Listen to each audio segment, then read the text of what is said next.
नमस्कार दोस्तों साथियों। कल सुने थे आशा और भरोसा के संबंध में सुने हैं। स्त्री और पुरुष दो पक्ष की अनुयायी संसार में बसर गुजर करते हैं। नहीं तो स्त्री की मर्म को पुरुष समझ सका, नहीं तो स्त्री के मर्म को पुरुष समझ सके हैं। स्त्री को धर्म होता है तो जाति नहीं होता है स्त्री को। अब पुरुष का जाति होता है तो धर्म नहीं है। महर्षि में ही परमहंस जी महाराज की वचन में है, कर्म धर्म को जला खाक कर देंगे तुझको तार, जह जाओ तह प्रकट मिले वे स्नेह, स्नेह बिना नहीं भक्ति होती है, कर लो साँचा नेह, यही मानुष देह समैया में करो परमेश्वर में प्रेम। जगत की सार और आधार है प्रेम। प्रेम नहीं होने से मानव पाखान की समान होता है। पशु में और मानव में अंतर नहीं रहता है। हम लोग दो पक्ष की बात को लेकर के चल रहे हैं। मनुष्य नाम से हम लोग जाने जाते हैं, जाति प्रथा के नाम से नहीं, मनुष्य नाम से जाने जाते हैं। मनु शत्रुपा के वंशज हम लोग हैं, इसलिए मनुष्य माने जाते कहे जाते हैं इस जगत में। आदमी इस्लाम मजहब से आदम अलैहिस्सलाम की वंश से आते हम लोग, औलाद हैं उनका, तो हम लोग आदमी माने जाते हैं। एक पक्ष की कहना है आदमी, एक पक्ष की कहना है मनुष्य। फिर ये जात कहाँ से आया और विवाद और खुराफात कहाँ से आया हम लोगों के जीवन में? भक्ति बीज बिन से नहीं, संत सदगुरु कबीर साहब की वाणी है। भक्ति बीज बिन से नहीं, जो जुग जाए अनंत, ऊंच नीच घर जन्म ले, फिर संत के संत। जब खेत में बीज गिराते हैं तो जंगल को नहीं बोते हैं। जंगल अपने आप स्वतः ही फसल को नुकसान पहुंचाने के लिए उत्पन्न होता और जन्म लेता है। उस जंगल को फसल वृद्धि हेतु हम लोग मजदूर रखते हैं ताकि उस जंगल की नाश हो और फसल की विकास हो। आज हम लोगों के जीवन में यह जो जंगल जो उत्पन्न हुआ है, अत्याचार जुल्म हैवानियत का, इस जंगल को कमाने के लिए ऋषि मुनि संत प्रोफेट जगत संसार में आए हैं, किंतु असमर्थ रहे। आज तक इस फसल और नस्ल का वृद्धि हो सका ही नहीं है। केवाला में लिखा होता है कि नस्ले दर नस्ल भोग तो सबूर किए हैं और करते रहेंगे। तो रास्ता, एक रास्ता नैतिक है, एक रास्ता अनैतिक रास्ता है। तो हम लोग वार्य हिंसा और अनिवार्य हिंसा, हिंसा तो नैतिक रास्ते मार्ग पर चलने से भी हिंसा होता है। फसल बोने के क्रम में किसान कीटनाशक दवाई की प्रयोग करते हैं फसल वृद्धि के लिए, वो वार्य हिंसा है। कोई पशु का दूध खाते हैं और कोई पशु को दूध भी खाते हैं और उसको हत्या जब्त करके भी खाते हैं, ये अनिवार्य हिंसा होता है।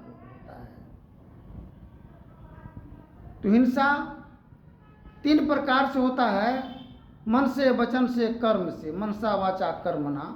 इसलिए तीन गुण से जीवन का निर्माण हुआ है, इसलिए हिंसा भी तीन है, रजोगुण, तमोगुण, सतोगुण। तो गुण से जन्म लिए हैं हम लोग, संसार में आए हैं गुण से। अवगुण जो आया है, इस अवगुण के निवारण के लिए छोटा मोटा वाक्यों को आप लोगों के जन समूह में व्यक्त करते हैं ताकि हो सके मेरे विचार से मानव के जीवन का कलेश और का नाश हो, जीवन का विकास हो। सबसे बड़ा अंधकार अज्ञान है, सबसे बड़ा प्रकाश, सूर्य से बड़ा प्रकाश होता है ज्ञान।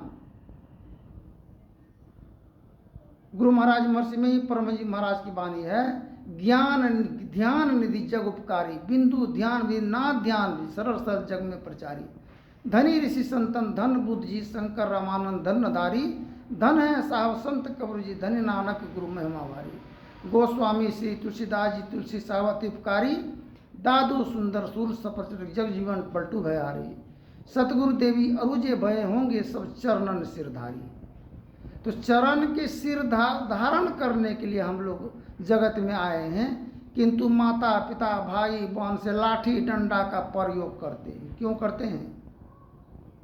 184 भर में के पहुपी अटकी आए, अब की पासा ना पड़े फिर 84 जाए। हम लोग पशु एवं प्रकार योनियों से जगत में मानव तन सर्वोत्तम और उत्तम श्रेष्ठ योनि लेकर के आए हैं, फिर पशुवत जीवन जी रहे हैं। तो पशु में और मानव में अंतर क्या रहा? मांस मछली खाने से मनुष्य दयाहीन तथा कठोर आत्मा होता है। एक गिरी स्वामी को 2 पुत्र वधू थी।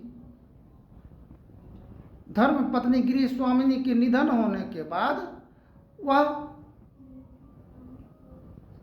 समझ आशा किया, भरोसा रखा कि मेरा 2 बेटा 2 पुत्र वधू है। जीवन बलिदान दिया और कुर्बानी दिया, विवाह शादी नहीं किया। क्यों? कि दोनों बेटा और दोनों पुत्र वधू बाल बच्चों पर आघात नहीं हो, क्योंकि अभी ना समझ है। इसके समझाने के लिए, बुझाने के लिए कुछ समय की और ज़रूरत है। समय से पहले धर्म पत्नी का निधन हुआ। पति पत्नी में आपसी बना नहीं होने से, जिस प्रकार दांत टूट जाने से जुबान मुंह का शोभा नहीं होता है। दांत पुरुष है, स्त्री जिह्वा है, और 32 दांत के अंदर में रहता है। जो भी अन्न पदार्थ को खाते हैं पेट में पहुंचा करके, और पेट सत्यपूर्वक बारीकी से सारे ही नफ्स जर्रा जर्रा में उस लहू को प्रदान करते हैं। लहू से वीर्य बनता है, जिससे पुत्र रत्न और पुत्री रत्न की प्राप्ति होता है। एक पुत्र बोला कि बेटी धन कहते हैं, बेटी धन पराया धन बेटी धन कहते हैं, तो क्या बेटा धन नहीं हुआ? हाँ हाँ, बेटा भी धने होता है। तो धन हो, बेटी धन और बेटा धन, फिर हम निर्धन क्यों हैं? अज्ञानता के कारण। गोस्वामी तुलसीदास जी रामायण में लिखे हैं कि नारी पुरुष जब एक मति होई, जुग जुग राज करे जग सोई। बिनु सतसंग विवेक न होई, राम कृपा बिनु सुलभ न सोई। जाको रही भावना जैसी, प्रभु मूर्ति देखे तिन तैसी। हम लोग वस्त्र पहने हैं, तो वस्त्र एक है तन को ढकने के लिए पहने हैं, एक वस्त्र है मन को ढकने के लिए। तन को ढकने के लिए यह वस्त्र है मेरा पहने हैं, मन को ढकने के लिए हार मांस का जींस में खोल लगा हुआ है। तकिया में रंग बिरंग का खोल लगा हो, किंतु रुई एक ही रंग का होता है। ठीक इसी प्रकार रंग बिरंग का हम लोग रूप रंग की रमन चमन की दुनिया देखा, रूप रंग की नारी, वेशभूषा का साधु देखा, ये तीनों काम बिगाड़ी। एक पुत्र वधू बोली कि देखिए अल्प आयु में ही सासू माँ की निधन हुआ, तो आप विवाह शादी कर लीजिए। दूसरे पुत्र वधू से जाकर के पूछा, गिरी स्वामी मालिक क्या शादी करने के लिए इजाज़त दिया है, तुम्हारा क्या विचार है? बोला नहीं, हम सब सारे ही देख रेख करेंगे, इसके लिए निपरवाह रहे। अब दोनों की बातों को मिलाने के लिए ज्ञान की जरूरत है। ज्ञान, किसका कहना सत्य है और किसका कहना सत्य है। कुछ समय के बाद में दोनों की बातों को मिलान के उपरांत सामने आया उभर करके विचार, जो कही शादी करने के लिए, उसका विचार था अपने पति को शोषण करने का, आत्मग्लानि करने का। जो बोली कि शादी विवाह नहीं करने का जरूरत है, हम लोग देख रेख करेंगे, उसको ससुर का आत्मग्लानि और मानहनन करने की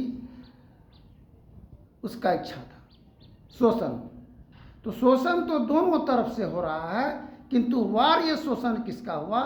जो ससुर का शोषण हुआ तो वार्य शोषण है उसका, क्योंकि हर एक पेड़ बड़ा वृक्ष में झटहा मार करके चढ़ करके फल को तोड़ा जाता है। इसलिए बड़ा पेड़ कल्प वृक्ष के समान घर के गृह स्वामी होता है, उसका शोषण होना वार्य है, किंतु पति परमात्मा के समान होता है, उसका शोषण होना अनिवार्य है।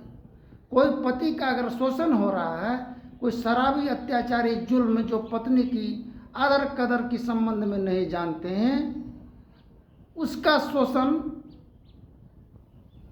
तो वो अपने आप से शोषण हो रहा है, उसका शोषण दूसरा कौन करेगा? सबसे बड़ा पाप है अपने आप से अपने जीवन को शोषण करना। हम लोग खुदा और भगवान के नाम से हम लोग यत्र तत्र भटकते हैं, किंतु अपने आप के नाम से नहीं भटक रहे हैं। अपने आप को, खुद को जानने की जरूरत है, खुदा जाना और पहचाना चले जाएगा। मृग नाभि कस्तूरी बसे, मृग ढूंढे बनमाही, वैसे घट घट राम हैं जिनको जानत नहीं। धन्यवाद। जय हिंद, जय भारत। फिर आगे के प्रसंग में बोलेंगे।